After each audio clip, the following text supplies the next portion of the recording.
તો ચાલો આજે આપણે જઈશું ગુજરાતના એક એવા ખૂણામાં, એક એવી જગ્યાએ જે કદાચ ઘણા લોકો માટે હજુ પણ એક રહસ્ય છે. એક એવી જગ્યા જ્યાં પ્રકૃતિ અને સંસ્કૃતિ એકબીજામાં ઓગળી જાય છે. તો આ સુંદરતા બીજે ક્યાંય નહીં પણ આપણા ગુજરાતના ડાંગ જિલ્લામાં છુપાયેલી છે. અને વાત માત્ર આ જગ્યાની નથી. આ એક એવું ગિરિમથક છે જ્યાં પહોંચવાની જે સફર છે ને એ પણ ખુદ મંઝિલ જેટલી જ અદ્ભુત છે. તો આપણી આ સફર શરૂ થાય છે સુરતથી. સમય છે દિવાળીની રજાઓનો અને બસ આપણને લઈ જઈ રહી છે ડાંગ જિલ્લા તરફ.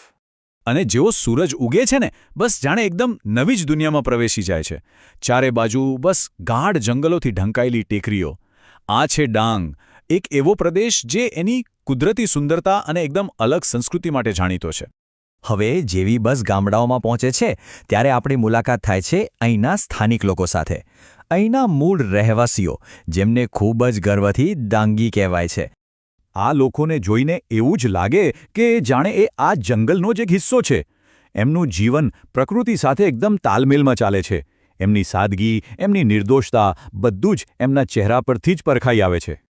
અહીં વાંસ ખૂબ જ મોટા પ્રમાણમાં જોવા મળે છે. અને ડાંગી લોકો? અરે તો વાંસના જાદુગર છે, પાક્કા કલાકારો.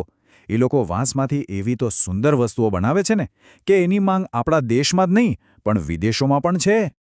તો આ ગામડાઓની યાદોને મનમાં ભરીને બસ હવે ધીમે ધીમે ઉપરની તરફ ચઢાણ શરૂ કરે છે, આપણા મુખ્ય મુકામ તરફ.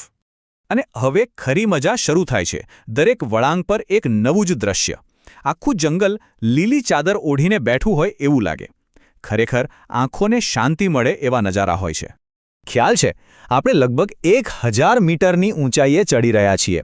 એટલે જ તો આ રસ્તો એટલો વાંકો ચૂકો છે. એ પોતે જ આ ઊંચા ચઢાણની સાબિતી આપે છે.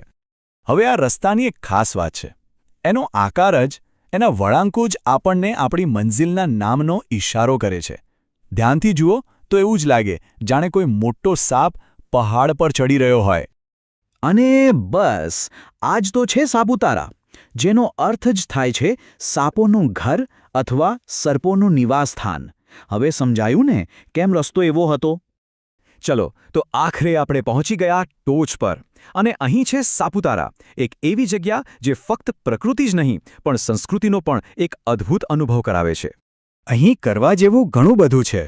પવિત્ર સર્પગંગા નદીના દર્શનથી માંડીને સાપુતારા લેકમાં બોટિંગની મજા સુધી. અને હા, અહીંનું મ્યુઝિયમ અને મધમાખી કેન્દ્ર પણ જોવા જેવું છે. દરેક માટે કંઈક ને કંઈક છે.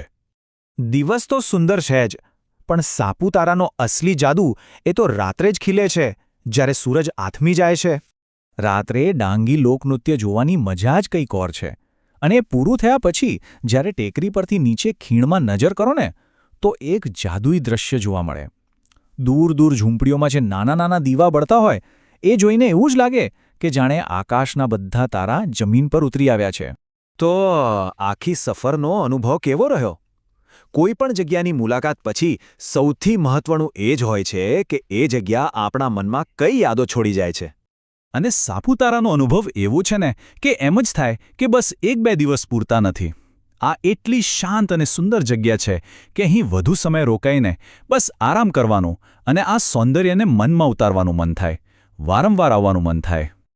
આવી જગ્યાઓ આપણને એ વિચારતા કરી દે છે કે આપણી આસપાસ, આપણા જાણીતા રસ્તાઓથી થોડેક જ દૂર હજી કેટલીય અદ્ભુત અને અજાણી જગ્યાઓ હશે જે આપણી રાહ જોઈ રહી છે, ખરું ને?